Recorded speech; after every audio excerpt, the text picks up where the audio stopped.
Hello and welcome everybody, I'm Barbarian and this is Crusader King 2. I'm here today with a mod spotlight of a total conversion project that looks so promising that I just had to ask the developers to let me showcase it here. This mod is called Eridan. Eridan being a totally unique, totally original scenario, and I'm really enamored by first of all, the lore that I know so far, and I will give you a quick overview, although I can't give you a total overview because it's just so much. There's so much lore going on here.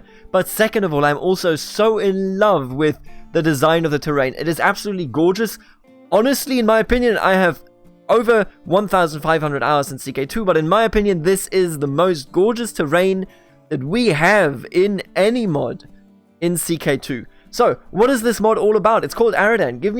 Let me give you a quick overview over the lore. What essentially happens is you have natural inhabitants of this continent over here, and they were called Mendermen. The Mendermen were then pushed out by common men, which are now the common inhabitants of this land, coming from the south. Now, you can't see it right now because this land is not yet worked on, but there's a mountain range over here as well as a mountain range over here. And this major mountain range, like a huge mountain range, think the Alps, but long and larger and big. This mountain range essentially separates the south from the north. And what happened is the men came in. Most of them, let's say like this, went into the southern part, so south of the mountain range. Some of them also went over here on the islands, and some of them went along this mountain range or over here and over there. But primarily the kind of, migration happened in this area because this is kind of like the easiest way to access it. So what happened is they migrated over there, and then an empire was founded, the Juliek Empire. It roughly encompassed, I think it's like roughly like this. It doesn't go quite to the mountain range. Goes like this, right? Has the islands under it, and like this.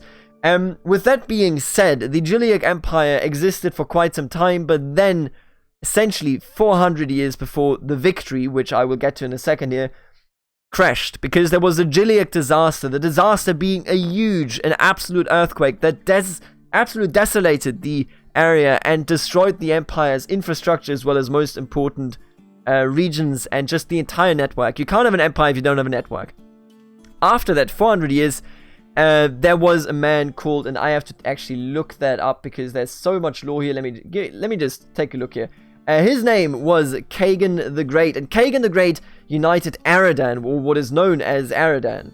And Eridan is essentially the size a bit bigger than the Juliek Empire. It goes up to the mountain range here, then not encompassing all of this island, and not encompassing any of the southern islands that were part of the Juliek Trade Empire.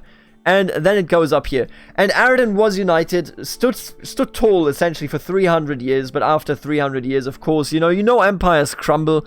Civil wars went on. And now you have disunited kingdoms that squabble amongst themselves.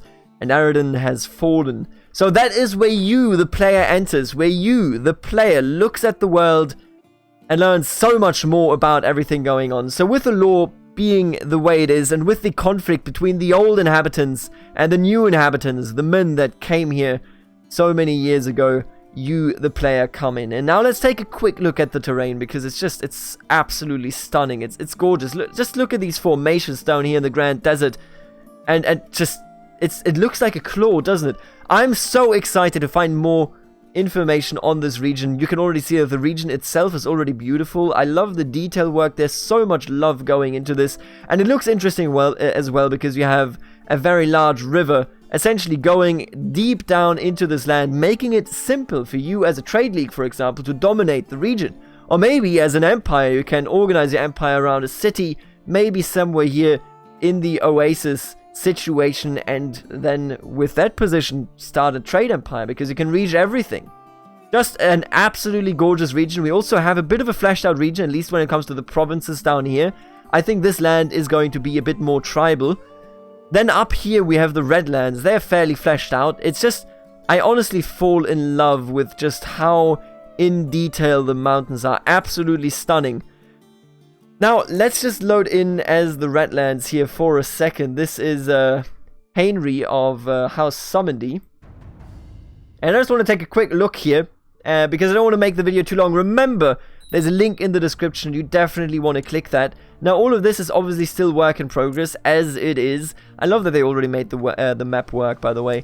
There's some individual religions here. You can see that the Church of the Three is very comparable, I would argue, to the Catholic Church, and then you have some barbaric beliefs down here. Brozgazok. Brozgazok is a primal religion praising war and death. Brozgazok followers believe that if you die in battle, you will be reborn as an immortal undead warrior and have a kingdom to rule when Ergaxach comes to purge the earth from the infidels and heretics. Women are often seen as less than human and are beaten and forced upon as a common occurrence. The more men you kill and the more women you force yourself upon, the more honorable you are seen. Ergaxach will see as sent the people with no honor to Derinach, a place of the eternal cold. Praise be to Ergaxach and war. So you have definitely like a very active, a very aggressive dynamic between these tribes and then the established kingdoms under the Church of the Three. By far the most popular. This is the most common sect and most accepted of the three doctrines. So, you know, obviously, probably not Jesus and the Blessed Virgin, but this is essentially the way they are going here. They're fleshing all of this out so well. Seriously, this looks so promising. And with all that being said, I already want to say this is pretty much all I wanted to talk about here. Go check it out.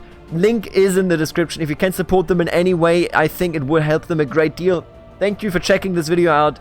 Have a good one, and see you later, alligator.